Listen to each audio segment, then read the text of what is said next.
रूस यूक्रेन युद्ध रुकवाने में ट्रंप तो फेल हो गए।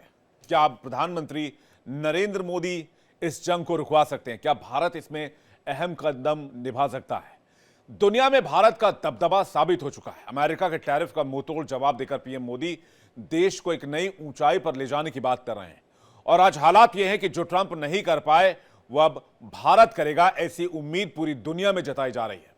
यूक्रेन से लेकर नेटो तक सब इस उम्मीद में बैठ गए कि पीएम मोदी ही शांति दूत बनकर, भारत ही शांति दूत बनकर रूस और यूक्रेन के बीच सुलह का रास्ता तैयार करेगा। यूक्रेन ने तो पहल भी कर दी है। भारत में यूक्रेन के राजदूत अलेक्जेंडर पोलिश्चुक ने कहा है कि भारत से रूस यूक्रेन वॉर रुकवाने की अपील की है और संभावित शांति वार्ता में भारत को एक बहुत प्रमुख और अहम खिलाड़ी बताया है। साथ ही कहा कि भारत शांति, कूटनीति और संवाद का समर्थक है, इसलिए तबाही खत्म करने वाली ये जो शांति की बात चल रही है, जिसे तबाही खत्म होगी, जंग को खत्म करने में भारत अहम भूमिका निभा सकता है। यह सिर्फ यूक्रेन ही नहीं बल्कि पूरी दुनिया अब भारत को शांति का सबसे बड़ा प्लेयर मानने लगी है। और आखिर हो भी क्यों ना, दावा किया जा रहा है कि मोदी डिप्लोमेसी ही वॉर रुकवा सकती है।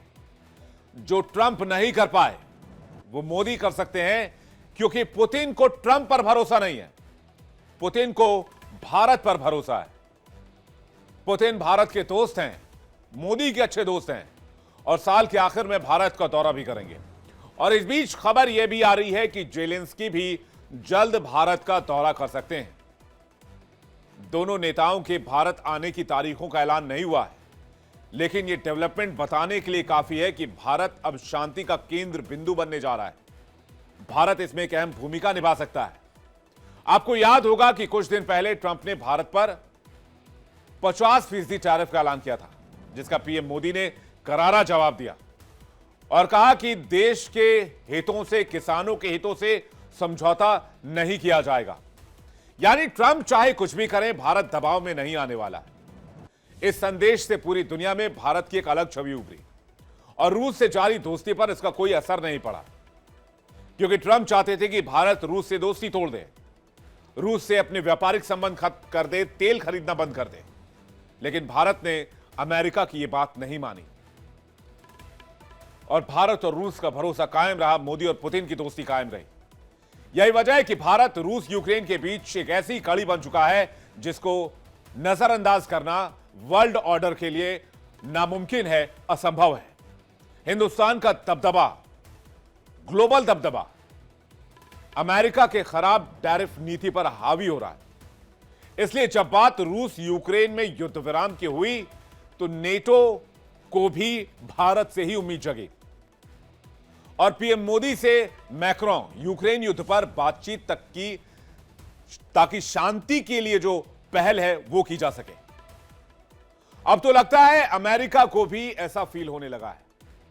तंज में ही सही, ट्रंप का मास्टरमाइंड कहा जाने वाला पीटर नवारो भी जानता है कि सीजफायर के लिए भारत कितना महत्वपूर्ण है।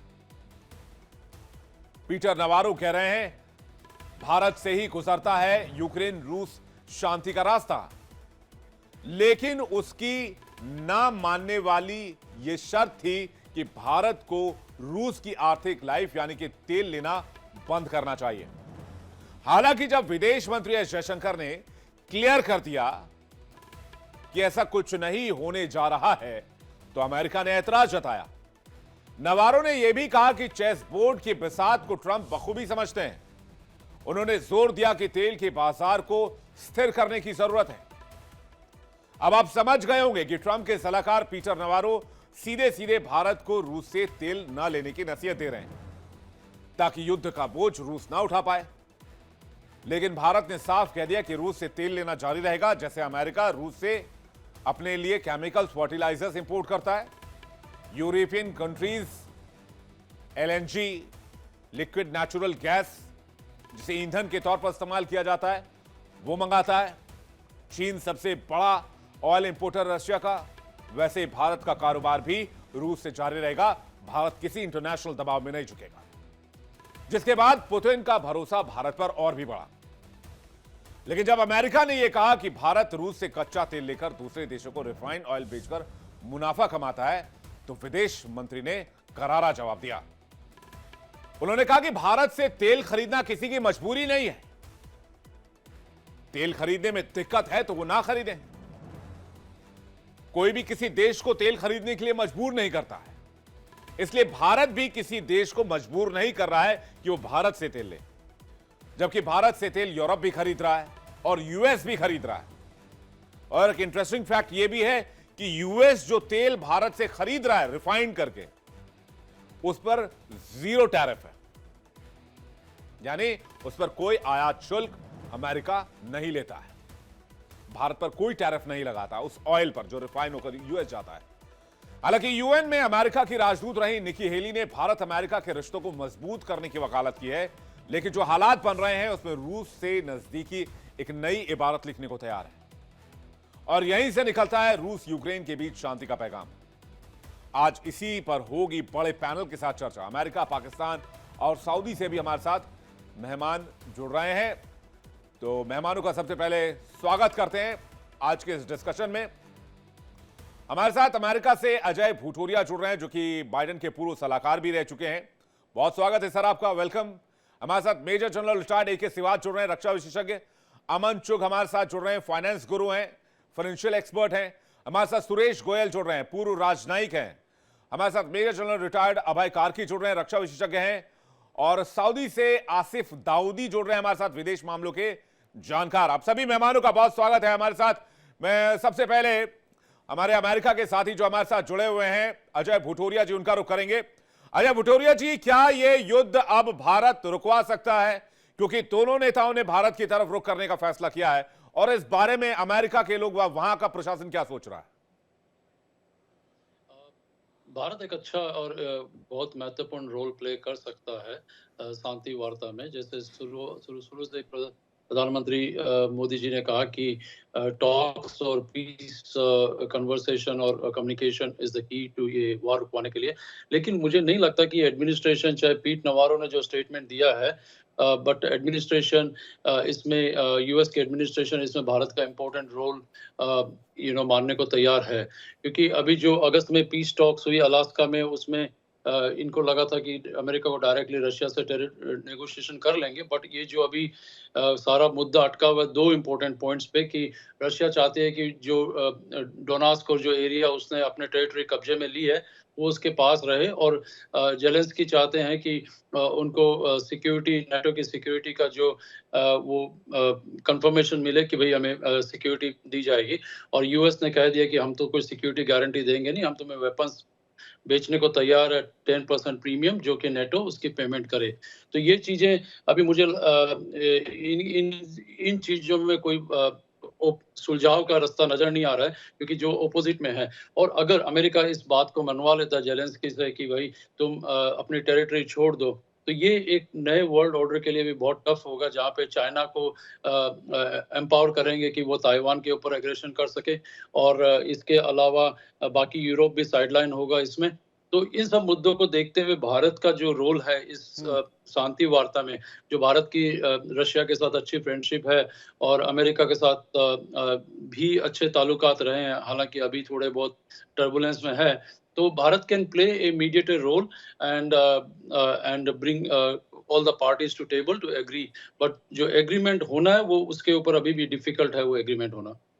जी, आप कह रहे हैं कि इसमें इंडिया का रोल बहुत इंपॉर्टेंट रहने वाला है। मैं गोयल सर के पास जा रहा हूं, उनका रिएक्शन चाहूंगा, क्योंकि जेलेंस्की भी भारत का रुख कर रहे हैं, पुतिन भी भारत का रुख कर रहे हैं, हालांकि डेट्स फाइनल नहीं है। लेकिन एक बात तो यह है कि कम से कम दोनों नेता इंडिया आ रहे हैं, और दोनों नेताओं ने इस बात पर भरोसा जताया है कि इंडिया की भूमिका इंपॉर्टेंट हो सकती है। जेलेंस्की ने यहां तक कहा था कुछ महीनों पहले की बात है कि भारत ये जंग रुकवा सकता है, मोदी जी वो काम कर सकते हैं। गोयल सर, देखिए, ऐसा है कि ये जो जंग चल रही है रशिया और यूक्रेन के बीच में, मुझको नहीं लगता कि इतनी सिंपल है, इतनी साधारण है कि हमारे कहने से रुक जाएगी। 3-4 चीजें हैं। इससे पहले मेरे जो को पैनलिस्ट थे उन्होंने इसके बारे में काफी कुछ कहा है।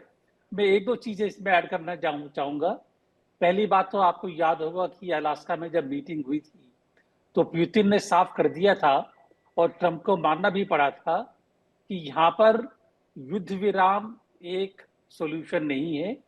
सॉल्यूशन ये है कि एक शांति समझौता होना चाहिए। और जो शांति समझौते के लिए उसके फौरन बाद में जब जेलेंस्की मिलने के लिए गए थे व्हाइट हाउस में ट्रंप से मिलने के लिए, तो यूरोप के सारे नेता, जर्मनी, यूके, ईयू के हेड, नेटो के हेड, सब मिलकर के गए थे ताकि, क्योंकि उनको डर था कि ट्रंप कहीं उनको प्रेशराइज करके जेलेंस्की को ना मनवा लें कि एक शांति समझौता ही होना चाहिए और युद्ध विराम उसके बाद में होगा। जबकि यूरोप की अप्रोच बिल्कुल अलग है।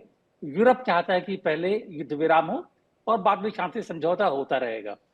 अब इन चक्करों में हालांकि जैसे कि आपने कहा है कि भारत का क्या रोल हो सकता है, मैं समझता हूं कि ये इतना पेचीदा मामला है और यहाँ पर जो यूरोप का जो एक रवैया सामने आ रहा है, यूरोप के रवैये को देखते हुए मैं नहीं समझता हूं कि अभी इतना आसान होगा कि भारत इसमें दोनों के बीच में मध्यस्थता कर करके कोई ना कोई हल निकाले। रशिया चाहता होगा, कहेगा, यूक्रेन कहेगा, लेकिन दोनों ही अपनी अपनी शर्तों के ऊपर समझौता करना चाहेंगे और मैं नहीं समझता हूं उसके लिए अभी कोई तैयारी है या कोई हल आगे है। जी जी, मैं शिवाज सर आपसे जानना चाहूंगा, आपका क्या मत है? इंडिया की भूमिका कितनी इंपॉर्टेंट है अब, खासकर यूएस के इस बड़े फैसले के बाद कि भाई वो किसी भी बातचीत में अब मौजूद नहीं रहेगा, पहले दोनों देश तय करें उसके बाद वो इंटरवीन करेगा। हाँ विवेक, इसमें कोई शक नहीं है कि सच्चाई है कि एक स्टेलमेट पहुंच गया है कि कहीं ना कहीं बातचीत जो सोच रहे थे कोई सोल्यूशन निकलेगा, वो निकल नहीं पाया। और चाहे वो अलास्का की मीटिंग हो या फिर जिस प्रकार से यूरोपियन लीडर जेलेंस्की के साथ मिले हैं डोनाल्ड ट्रंप को वाशिंगटन में, वो ऐसा लगता है कि इनके बीच में रशिया और यूक्रेन और यूएई के बीच में गैप बहुत है। क्योंकि रेड लाइन ऐसी हैं कि जो पुतिन चाहते हैं वो ऐसा है कि वो ये देने को तैयार नहीं। सच्चाई है, तीन जो रेड लाइन उनकी बहुत है। एक तो कहीं ना कहीं यूक्रेन नेटो ज्वाइन नहीं करे, दूसरी बात है कोई सीज फायर नहीं होगा, पीस प्लान होगी, तीसरा जो डोनबस का इलाका है और जो क्रीमिया है वो उसको दे दिया जाए। जापोरिजिया और खारासोन के लिए वो बातचीत कर सकते हैं। और इधर अगर आप देखें यूरोपियन यूनियन और प्लस आप जेलेंस्की वो ये कहते हैं पहले सीज फायर होना चाहिए, फिर वो कहीं ना कहीं टेरिटोरी देने के लिए इतनी जल्दी तैयार नहीं है। हो सकता है वो थोड़ा बहुत कॉम्प्रोमाइज करें, पर सबसे इंपॉर्टेंट है वो चाहते हैं एक सिक्योरिटी गारंटी आर्टिकल 5 जैसे नेटो की कई किसी तरीके से हुई। अब ऐसा लगता है कि कहीं ना कहीं बातचीत का दौर जो चलना चाहिए था उसमें अभी रुकावट आ गई है। सोचा था कि जेलेंस्की और डोनाल्ड ट्रंप दोनों मिलेंगे, जेलेंस्की और पुतिन मिलेंगे, पर पुतिन ने बिल्कुल साफ मना कर दिया। तो अगर ऐसे में नहीं, ऐसा कौन सा जी, ऐसा ये कौन सा तो लीडर शिवाज है? सर ये पेच तो है ही, मैं दोनों यही नेता बता रहा हूं। इंडिया की तरफ आ रहे हैं, मैं इस पर समझना चाह रहा हूं। हाँ, मैं यही बता रहा था आगे। मैंने कहा कि अब जब ऐसी सिचुएशन होगी, ऐसा कौन सा नेता है वर्ल्ड के अंदर जो कि दोनों की तरफ बहुत ही ज्यादा विश्वास है। अगर आप भारत के प्रधानमंत्री देखें, उसका विश्वास जो है पुतिन को भी है बहुत ज्यादा और जेलेंस्की को भी है। और ऐसा लगता है क्योंकि भारत एक प्रधानमंत्री ऐसे हैं जिन्होंने पुतिन की आंखों में आंखें डाल के कहा था this is not an era of war. और वो भी ये भी कहते रहे कि किसी का समाधान जो है वो लड़ाई में नहीं मगर निगोशिएटिंग टेबल पे। और जेलेंस्की को भी भारत के प्रधानमंत्री पे विश्वास है और पुतिन को भी भारत के प्रधानमंत्री पे विश्वास है। तो इसलिए ऐसा लगता है कि एक बहुत बड़ा फैसिलिटेटर का काम कर सकते हैं भारत के प्रधानमंत्री। क्योंकि दोनों को ऐसा लगता है, चाहे जेलेंस्की या पुतिन, ये एक न्यूट्रल हैं, ये शांति चाहते हैं, ये किसी के पक्षपात नहीं करेंगे। क्योंकि जब आती है बात डोनाल्ड ट्रंप की, तो पुतिन को अभी भी शक है कि वो जो है यूक्रेन की तरफ झुकाव है। और यूक्रेन को शक है कि पुतिन उसको एक प्रकार से वो नहीं देंगे जो देना हाँ, चाहिए। वो ट्रस्ट भारत के ट्रस्ट प्रधानमंत्री, डेफिसिट जिसकी बात आप कर रहे हो, बड़ा इंपॉर्टेंट पॉइंट आपने उठाया कि भारत के जो प्रधानमंत्री भारत वो के लिए वो करा ट्रस्ट सकते हैं। डेफिसिट नहीं है। एग्जैक्टली मैं बिल्कुल, कार्की और सर मैं का कहता रिएक्शन हूं, चाहूंगा, उसके बाद अमन चुग आपके पास आ रहा हूं मैं। कार्की सर, दोनों जी नेताओं के भारत नमस्कार। आने के क्या मायने हैं? मुझे तो लगता है पीस टॉक के लिए ही आ रहे हैं। बेशक इसकी शुरुआत हो, थोड़ा लंबा समय लगे, लेकिन शुरुआत तो हो। इसके दो पहलू हैं। पहला ये कि क्योंकि हिंदुस्तान हमेशा कहते आ रहा है कि एक लड़ाई का समाधान शांति से ही होगा और बातचीत से ही होगा, और वहीं पर भी बात अटकी हुई है। और साथ ही में मोदी जी का जो आज स्टेचर है और जो उनकी रेपुटेशन है कि वो नॉन ट्रांजैक्शनल हैं और सच्ची में वासुदेव कुटुंबकम वाले जो है वो पीस दुनिया में चाहते हैं, और हिंदुस्तान कभी भी इसके बदले वो नहीं चाहता है। ट्रंप ने बोला था ठीक है आपको और हथियार चाहिए, यूरोपियन पे करेगा, मेरे को पे कर दो और मैं आपको हथियार देके यूरोप आपकी सिक्योरिटी गारंटी करेगा। तो वहां पे हमेशा पैसा सौदेगारी हो रही है, जबकि हिंदुस्तान का जो रवैया होगा वो एक निष्पक्ष और ईमानदार आर्बिट्रेटर का होगा, जिसमें पुतिन भी समझ सकता है और जेलेंस्की। लेकिन जेलेंस्की पिछली बार जब मोदी जी गए थे यूक्रेन में, तो जेलेंस्की ने पीछे से कोई बहुत अच्छे कमेंट्स नहीं दिए थे। उस समय वो कुछ दूसरी हवा में थे। और तीसरी बात ये है जो अभी नगारो ने बोला था कि the path to peace India से जाता है, और उसके साथ ही ये बोला कि इंडिया अगर ऑयल बंद कर देगा तो ये लड़ाई बंद हो जाएगी। तो इसकी सूत लेते हुए मेरे को लगता है जेलेंस्की हिंदुस्तान पे नैरेटिव वाला, यूरोप वाला और अमेरिका वाला लेके आ रहा है कि India is responsible for arming Russian war machine, और इंडिया पे जोर लगाएगा वो ट्रंप के साथ कि आप ये तेल क्यों नहीं बंद कर रहे हो तो पीस हो जाएगी। ये मेरे को ज्यादा बड़ा मुद्दा लगता है, क्योंकि जेलेंस्की ने रंग बदले हैं। पहले उसको कोई विश्वास नहीं था, जब मोदी जी गए थे बहुत एरोगेंस के साथ उसने पीछे से 2-3 लांछन मारे थे। तब और एकदम से तो जब वो उसको अलग कहीं दूसरी से हवा कुछ में नहीं थे मिल रहा है, जेलेंस्की साहब। अब उनकी हवा और जो है वो अब जब गुम हो कुछ चुकी नहीं है। मिल अब वो रहा है दूसरी, अब वो तो जमीन मरता पर है, क्या तो ना हवा में भी करता, नहीं है। अब वो आ रहा है और हो सकता है वो ट्रम्प का नैरेटिव लेके आ रहे हैं कि हाँ। हिंदुस्तान के जरिए ही पीस इसलिए हो सकती है क्योंकि हिंदुस्तान ही पैसे दे रहा है रशिया को। ये नजरअंदाज कर रहे हैं कि चीन और यूरोप कितने पैसे दे रहा है। हिंदुस्तान को बैड गाय बनाने का भी ये वो है जो ये ट्रम्प और वेस्ट का नैरेटिव बन रहा है। इसमें हमें बहुत होशियारी से काम लेना ये आपने पड़ेगा, बड़ा क्योंकि इंपॉर्टेंट जो ये आपने बड़ा इंपॉर्टेंट पॉइंट उठाया है कि हमें इससे सावधान भी रहना होगा। हो सकता है जेलेंस्की जो है वो डोनाल्ड ट्रंप की किसी प्लानिंग के तहत इंडिया विजिट कर रहे हो और एक नैरेटिव सेट करना चाहते हो कि भाई इंडिया की वजह से ही वॉर फंड हो रहा है। वॉर फंडिंग की जहां बात हो रही है, कितना फंड जा रहा है, क्या सिचुएशन है फिलहाल? क्या वाकई रशिया आप इस वॉर को लड़ने की स्थिति में, या वो निकलना चाहता है? यूक्रेन तो निकलना ही चाहता है, हम सभी जानते हैं। अमन जी इस पर जवाब देंगे, और इसमें इंडिया की भूमिका कितनी इंपॉर्टेंट आने वाले समय में?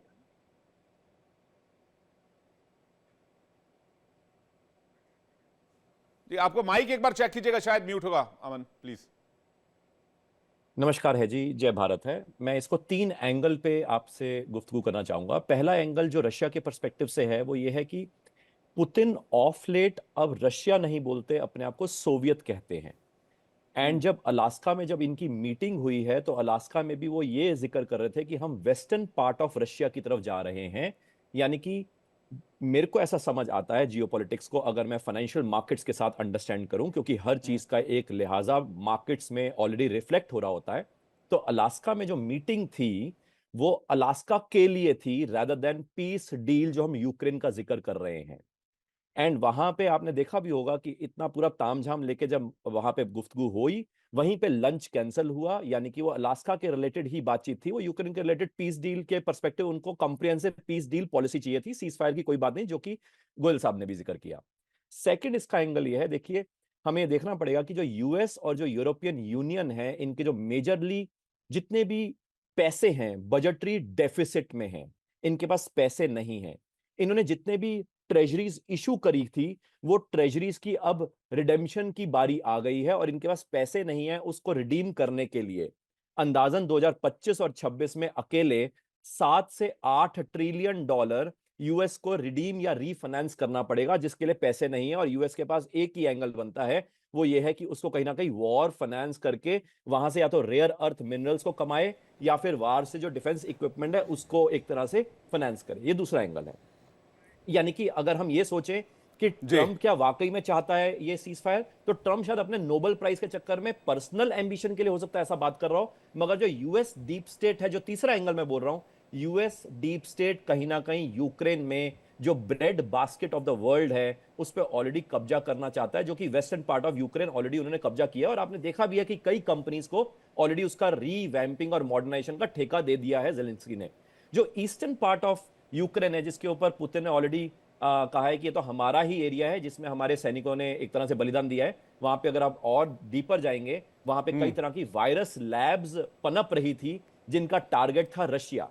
सो अल्टीमेटली मेरा कहने का मतलब ये है कि ये जो 3 एंगल हैं, इसमें कहीं पे भी पीस डील ना तो यूरोप चाहता है, ना जर्मनी चाहता है, ना यूके चाहता है, ना ही डीप स्टेट चाहता है, और ना ही यूएस चाहता है। यूएस की ये तो मतलब कमाल की कहानी आप बता रहे हैं अमन की। अलास्का पर ही बात करने पहुंच गए पुतिन। बिल्कुल, क्योंकि आप देखिए अलास्का पहले रशिया का पार्ट हुआ करता था, बाद में यूएस में से खरीदा था बिल्कुल। शायद। और यही रशिया ने कहा भी कि 1867 में जो आपने डील करी थी उसमें तो हमने लीज पे दिया था, जो भी $1 मिलियन की बात हुई, जो भी, तो वो तो हमने लीज पे दिया था। तो चर्चा तो अब उसके ऊपर हो रही है रादर देन यूक्रेन के ऊपर। तो वो कह रहा है जो हमने लैंड ले ली वो तो ले ली, जिस पे ट्रंप ने, आपने देखा होगा जब प्रेसिडेंटशिप में आए भी थे, उन्होंने कहा था रेयर अर्थ मिनरल्स को डिवाइड कर देते हैं। तो रेयर अर्थ मिनरल्स जो पूरा यूक्रेन में जो है, यहाँ पे ईस्टर्न पार्ट रशिया कह रहा है क्लेम करूंगा, और वहां पे वेस्टर्न पार्ट कह रहा है जो डीप स्टेट या जो नाटो कंट्रीज चाह रहे हैं। तो इसलिए लड़ाई कुछ और है जी।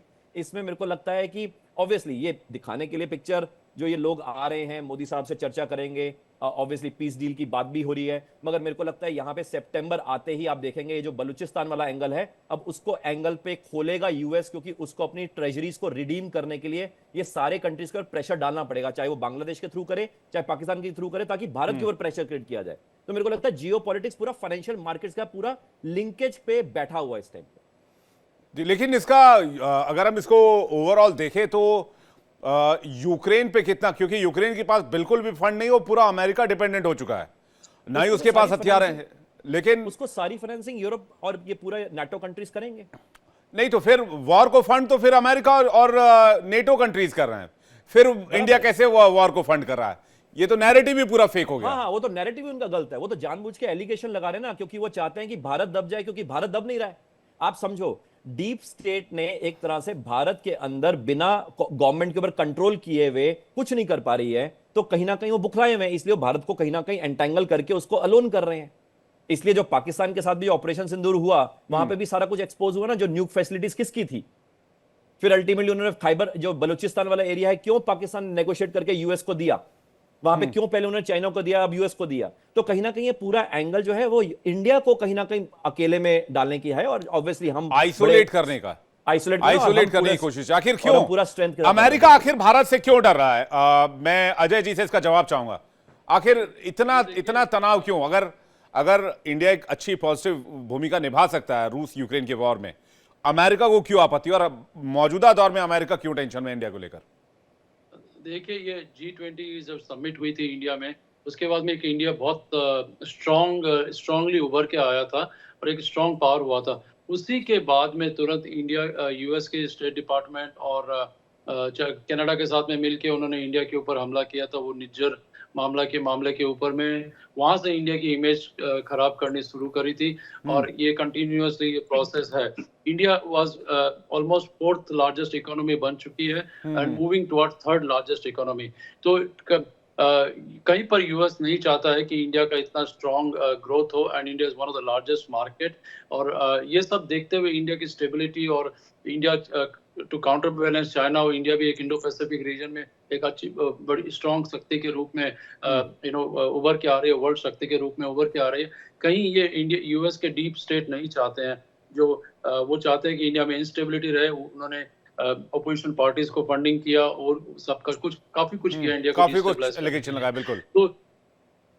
तो ये सब करते हुए उन्होंने, जब ये वार हुआ तो उन्होंने जो पाकिस्तान का साइड लिया और ये सब करवाने के लिए, तो ये चीजें देखते हुए हमें साफ लग रहा है कि कहीं जो ये रशियन ऑयल का एंगल है, लास्ट एडमिनिस्ट्रेशन, बाइडेन एडमिनिस्ट्रेशन इस टाइम में बातचीत हुई थी और उन्होंने अलाउ किया था कि बिकॉज इंडिया को अपनी एनर्जी नीड्स है और है, they can continue buying Russian oil. हालांकि उन्होंने आपत्ति जताई थी, but it was not such as strong as action जो ये ले रही है। अब ये एडमिनिस्ट्रेशन जो है, जो डेली इस एडमिनिस्ट्रेशन, कभी कॉमर्स सेक्रेटरी, कभी डिफेंस सेक्रेटरी, कभी पीट नवारो, everybody is speaking against India. इतना स्ट्रॉन्ग एक्शन लेने वाला इंडिया ने कुछ यूएस के साथ गलत किया नहीं है, जो इतना स्ट्रॉन्ग स्टेटमेंट्स एवरी डे लेके जाए। और दूसरी बात यह है, जो इंडिया के ऊपर 50% टैरिफ है अगस्त से, और अभी 25% तो ऑलरेडी चालू है। अल्टीमेटली जो इंडियन अमेरिकन है वो इसका पेमेंट करेंगे। मैं कल गया था यहाँ पे ग्रोसरी स्टोर में गणेश चतुर्थी की परचेज करने के लिए, और जो मेजर ग्रोसरी स्टोर है यहाँ का सैन फ्रांसिस्को का, उसके जो ओनर है वो कहते हैं कि हमने ऑलरेडी 15% सारे प्राइसेस ग्रोसरीज पे बढ़ा दिए हैं, वो सिर्फ जो 25% टैरिफ है उसके ऊपर। अगर ये 50% हो जाते तो आप 15% और प्राइस बढ़ेंगे, जो कंज्यूमर अल्टीमेटली 30% ग्रोसरीज के ऊपर पे करेगा। सेम चीज चाइना के ऊपर अभी 30% टैरिफ का है 90 डेज के लिए, तो वो भी अमेरिकन कंज्यूमर जो है वो 30% ज्यादा प्राइस पे करेंगे। तो इससे जो अमेरिकन वोटर्स है, कंज्यूमर्स है, उनमें नाराजगी पैदा होगी। सारे इंडियन अमेरिकन अभी इस वक्त बहुत नाराज है, जिन्होंने वोट दिया था ट्रंप को वो सारे नाराज है। तो अल्टीमेटली इसका मिड टर्म में कहीं ना कहीं फर्क पड़ेगा। और 2026 में मिड टर्म होने वाले हैं, बिल्कुल सही कह रहे हैं आप। उनके जो है वो इलेक्शन कैंपेन के ऊपर इंपैक्ट आएगा उसका। मैं अमन चुक आपके पास आऊंगा जल्दी से, सुरेश जी का एक रिएक्शन ले लूं। कल तक आंखों का तारा और आज हमको बना रहे चारा। सुरेश गोयल जी, अचानक ऐसा क्या हो गया रातों रात कि भाई हम चारा लगने लग गए, तारा से सीधे चारा पहुंचा दिया हमें। इंडिया फास्टेस्ट ग्रोइंग इकोनॉमी है, हमारी जीडीपी फास्टेस्ट ग्रोइंग जीडीपी है। अमेरिका, और हमारे पास 140 करोड़ पीपल का मार्केट है। इससे बड़ी स्ट्रेंथ आज की दुनिया में क्या है? Market is biggest strength. देखिए, जब शुरू में ट्रंप प्रेसिडेंट बन के इस साल के शुरू में आए थे, उस टाइम पर कहीं ये डिस्कशन हो रहा था, और मैंने तब भी कहा था कि ट्रंप जितने ट्रांजैक्शनल हैं, और मैं ट्रांजैक्शनलिटी में मैं ऐड करना चाहूंगा वोलेटाइल भी हैं और टेम्परामेंटल भी हैं, कि अगर गुस्सा आ जाता है, कोई चीज बुरी लगती है तो क्या रिएक्शन होगा, क्या करेंगे, कहना बड़ा मुश्किल हो जाता है। तो ट्रंप के मामले में प्रेडिक्टेबिलिटी बहुत कम है। बहरहाल मैंने तब भी कहा था कि ट्रंप जितने ट्रांजैक्शनल हैं, अभी हम कह रहे हैं कि यूएसए चाइना के खिलाफ है, लेकिन अगर कुछ लगता है ट्रंप को कि चाइना से डील हो सकती है, कुछ चाहिए उनको और डील करनी है, तो उस डील करने के चक्कर में जो अब तक का जितना भी सेट पैटर्न है वो सब करा धरा रह जाएगा, और ये इंडिया के खिलाफ भी हो सकते हैं। ये हम कहते हैं कि मोदी से बड़ी अच्छी दोस्ती है ये, लेकिन वो दोस्ती नहीं देखते। आपने देखा होगा कि इलोन मस्क, जिन्होंने उनकी कंपेन में कितनी फंडिंग करी थी, उन्होंने उसको दूध की मक्खी की तरह निकाल करके बाहर डाल दिया। तो दोस्ती की बात यहाँ पर बिल्कुल भी नहीं है, खासतौर पर ट्रंप के लिए। तो अगर उनको लगता है कि उनको कोई ऐसा मतलब है जिसके लिए भारत की रिलेशनशिप को वो अभी दरकिनार कर सकते हैं, टेम्परेरीली हो या लंबे टाइम के लिए हो, और ऐसी चीजें मैं सोच सकता हूं कि उनको चीन से चाहिए क्रिटिकल मिनरल मैग्नेट्स, वो चाहिए। यूक्रेन से उनकी जो डील हो रही है वो भी ये है कि यूक्रेन से उनको क्रिटिकल मिनरल चाहिए, चाइना से उनको मार्केट चाहिए। तो ये सब देखते हुए मुझको लगता है कि हमें इस चीज के लिए तैयार रहना चाहिए कि भारत से उनके रिश्ते जल्दी सुधरने वाले नहीं है। और ये देखते हुए अगर हम अपने बाकी लीवरेजेस डेवलप करें, जो बाकी ऑप्शंस है उनको देखें, हम हमारे ऑप्शंस में सबसे बड़ी जरूरी चीज है मार्केट्स। एक ऑप्शनल मार्केट हमको चाहिए, ऑल्टरनेटिव मार्केट चाहिए, और मेरे ख्याल है हम उस दिशा में जा रहे हैं। लेकिन इस अगर इस वॉर में अगर मीडिएशन भारत ने की तो इनको तो और मिर्ची लगेगी फिर कि देखिए, वो हमारे मीडिएशन से बात नहीं बनी और ये मीडिएशन कर रहे हैं, क्योंकि दोनों लीडर्स यहाँ आ रहे हैं, कहीं ना कहीं वॉर को लेकर भी बातचीत होगी। मेरे ख्याल है हाँ, वो बहुत दूर की सोच रहे हैं, उसकी होने की उम्मीद काफी कम है। जी, मैं शिवाज सर से इसका जवाब चाहूंगा। शिवाज सर, देखो विवेक, सच्चाई यह है कि मुझे लगता है डोनाल्ड ट्रंप एक बहुत बड़ी भूल कर रहे हैं, क्योंकि उनको एक बहुत अच्छा फ्रेंड को लूज आउट कर देंगे। और होगा क्या कि उनको पता है कि सबसे बड़ा दुश्मन अगर अमेरिका का है इंडो पैसिफिक वो चीन है। अगर चीन के साथ कोई साउथ एशिया में टक्कर ले सकता है वो भारत। इन्होंने 20 से 25 साल की जो दोस्ती थी भारत और अमेरिका की, अपनी ट्रांजैक्शनल लीडरशिप के तहत बिल्कुल खत्म कर दी। देखें, आप 4 फाउंडेशन एग्रीमेंट साइन किए।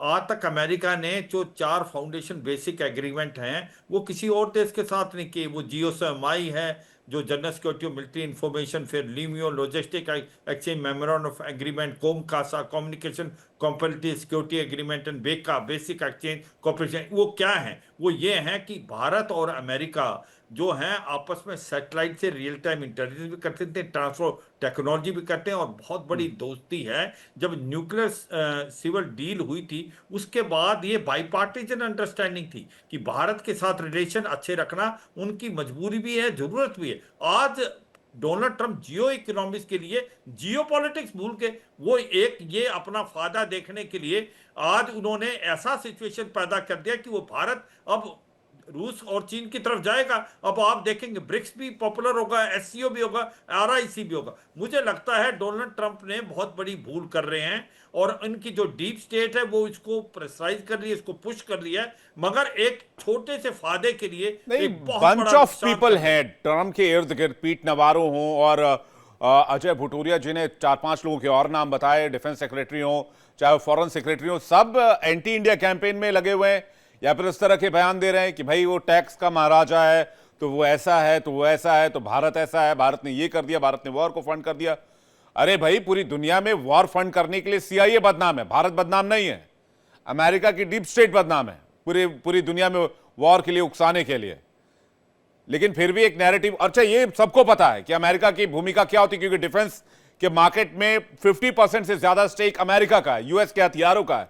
वॉर होगा नहीं तो हथियारों का बाजार चलेगा कैसे? फिर भी एक फेक जो नैरेटिव वो बनाने की कोशिश की जा रही है। अबे कारगी सर, इसका जवाब मैं आपसे चाहूंगा, फिर मैं अमन आपके पास आ रहा हूं, अजय जी आपके पास आ रहा हूं। देखिए, ये समय के साथ कैसे बदलाव होता है। ट्रंप जब आए थे तो उनकी एक कोशिश और इमेज थी कि दुनिया में जितनी भी वॉर्स चल रही है, जहां अमेरिका इन्वॉल्व है, जहां पे नहीं भी है, मैं उनको सुलझाऊंगा। और इसी में यूक्रेन वॉर में तो उन्होंने बोला था मैं 24 घंटे में रशिया को मना दूंगा, I give him such a deal कि ही कैन नॉट रिफ्यूज। लेकिन हुआ क्या, धीरे धीरे धीरे वो विफल होते गए इसमें, और उससे उनका फ्रस्ट्रेशन बढ़ा है।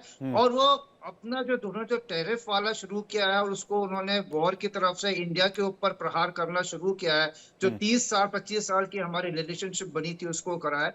वो धीरे धीरे जो है अपनी ओरिजिनल जो उनकी लाइन ऑफ थॉट थी वॉर्स की और इंटरनेशनल इन्वॉल्वमेंट से अमेरिका को हटाना, वो कहीं उल्टा हो गया। और वो अब दोबारा जो डीप स्टेट है उसके तरफ अलाइन होने लग गए हैं। अभी आप देखिए यूएस एड वगैरह बंद तो क्या था, अब दोबारा जो उन्होंने अभी एम्बेसडर आज तक नहीं भेजा, जो भेज रहे हैं वो बिल्कुल उनके गाने गाएगा। और आज का जो ट्रंप का मूड है, वो एम्बेसडर ने वही करना है जो ट्रंप करना चाहता है। और शायद जैसे हमारे पहले इलेक्शंस में उन्होंने इन्फ्लुएंस किया था, इधर बांग्लादेश में इंस्टेबिलिटी की है, इधर पाकिस्तान को वो बढ़ावा दे रहे हैं, वो इंडिया को कंटेन करने के लिए अब जो भी उनके दिल में आ रहा है वो करेंगे। लेकिन अभी स्थिति इतनी बदल गई है कि हिंदुस्तान अपने आप में सक्षम है और उनको टिट फॉर टैट जवाब ये आपने बड़ी इंपॉर्टेंट बात उठाई कारकी सर, क्या इंडिया को डिस्टेबल करना चाहता है यूएस? एक बहुत इंपॉर्टेंट सवाल है आपका। अजय जी कुछ कहना चाह जी, आप पूरा कर लीजिए कारकी सर, पूरा कर लीजिए आप। उसके बाद एक सेकंड अभय कारकी एक बार पूरा कर ले। हाँ, इंडिया जहां अपने पैरों पे उस पे नहीं हट रहा है उसकी धमकियों पे, उसके साथ ही हिंदुस्तान ने कोई भी गलत जवाब या फिर बयानबाजी या गुस्सा नहीं दिखाया है, क्योंकि हमें भी पता है लॉन्ग टर्म में ट्रंप चला जाएगा, इंडिया अमेरिकन रिलेशन बनने हैं, जो अभी तक ये कॉम क्लासा वगैरह की बात भी है, ये सब दोबारा आएगा, क्योंकि ये अमेरिका की मजबूरी है और हमारे भी हित में है। चाइना पे बहुत ज्यादा ट्रस्ट हम नहीं कर सकते। हमने बोला अभी इकोनॉमिक्स और सिक्योरिटी चाइना के साथ we can deal for a while, but border security other issues China हमें नीचे करना चाहेगा, वो तो हमेशा है ही है।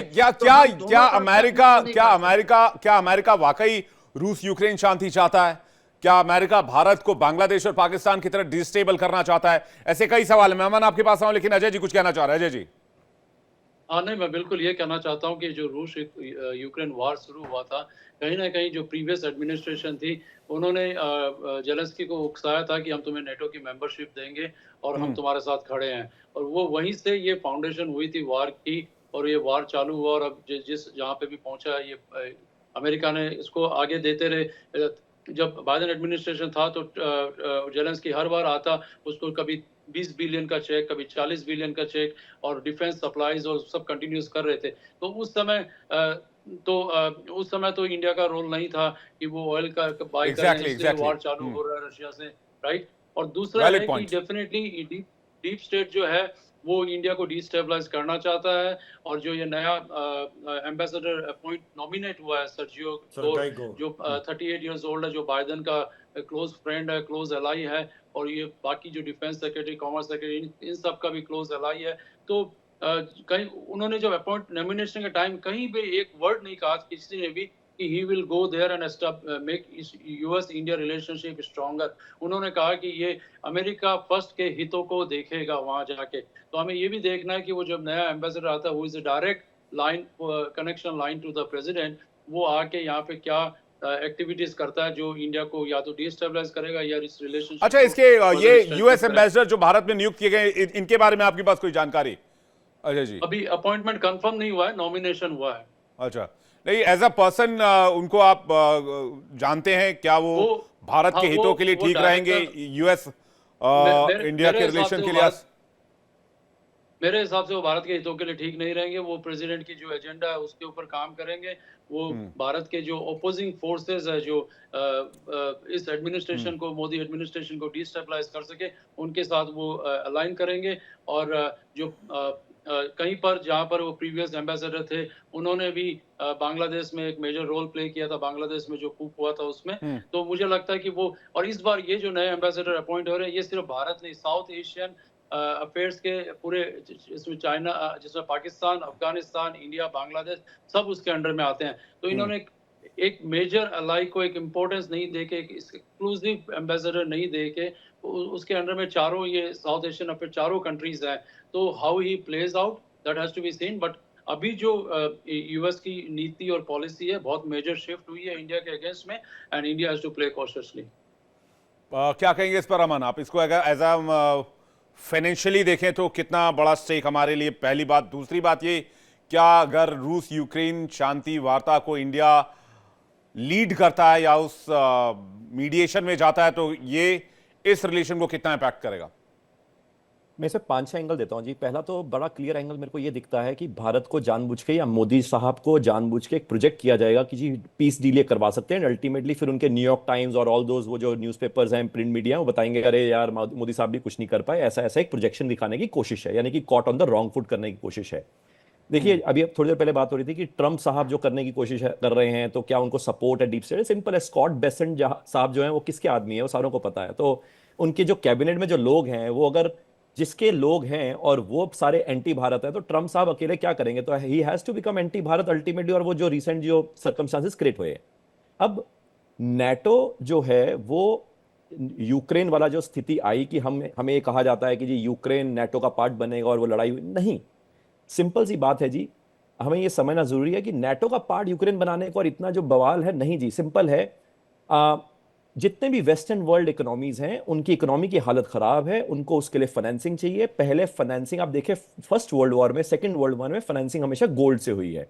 मेजॉरिटी ऑफ गोल्ड यूरोप के पास है और यूएस के पास है। अब तो यूएस इनफैक्ट यूरोप का गोल्ड भी वापस नहीं दे रहा है, जर्मनी का भी नहीं दे रहा है, जापान का भी नहीं दे रहा है। तो यूएस के पास 8,000 टन गोल्ड है, जिसका ये भी नहीं पता कि असली में है या नहीं, जिसके लिए वो ऑडिट भी नहीं करवा रहा। यानी अंदर की गेम ऐसी है कि उसके पास शायद गोल्ड है नहीं और रेयर अर्थ मिनरल्स मिल नहीं रहे, जो कि चाइना ने मना कर दिया है। वो कहां पाए जाते हैं? एक, यूक्रेन में पाए जाते हैं। दूसरा, जितनी भी वार की फाइनेंसिंग में आप डिफेंस जितना मर्जी अच्छा खड़ा कर लो, दूसरा क्या चाहिए? पेट भरा होना चाहिए। पेट भरने के लिए 10% ऑफ द वर्ल्ड का जो वीट है यूक्रेन में पैदा होता है, 20% ऑफ कॉर्न या मेज यूक्रेन में पैदा होता है। यानी कि मोटा मोटा bread basket of the world इसीलिए कहलाया जाता है। तो यानी कि एक तो ब्रेड बास्केट के कारण, दूसरा रेयर अर्थ मिनरल्स के कारण वो नेगोशिएशन थी। एंड वहीं पे ट्रंप जब आए तो उनको पेश इसलिए किया गया कि भाई साहब ओके, तुम अब प्रेसिडेंट बन गए हो, या तो तुम वॉर अगर रुकवाना चाहते हो, नोबेल प्राइज तुम्हें हम दे देंगे, मगर वॉर रुकवाने के चक्कर में डिफेंस की इंडस्ट्री का जो फाइनेंसिंग है, अगर उसको नहीं कर पाएंगे तो हमारी फाइनेंसिंग यूएस के अंदर कैसे होगी? उसके लिए क्या करेंगे? वो कहते हैं मैं नेगोशिएट करूंगा कि रेयर अर्थ मिनरल्स मिल जाएं। यानी गाड़ी यहां पे चल रही है, जो कि वो छोड़ना नहीं चाहेगा उस तरफ से। और पुतिन क्लियर कट है, डिफेंस मार्केट का कहते हैं यूएस की पॉलिटिक्स पर, यूएस की गवर्नमेंट पे बड़ा दबदबा होता है। वो उसके बाहर डोनाल्ड ट्रंप चाह के भी नहीं जा सकते, या कोई भी सरकार अमेरिका में नहीं जा सकती। डिफेंस का दबदबा, उस इंडस्ट्री का दबदबा इतना है। मैं नाम नहीं लेना चाहता, बट हम समझ सकते हैं कि कौन से लोग हैं जो डिफेंस के इक्विपमेंट्स बनाते हैं। वही तो डीप स्टेट, और डीप स्टेट सिर्फ यूएस में नहीं बैठी, इसकी शुरुआत जो है वो यूके से हुई है, और यूके से भी पहले यूरोप से हुई है।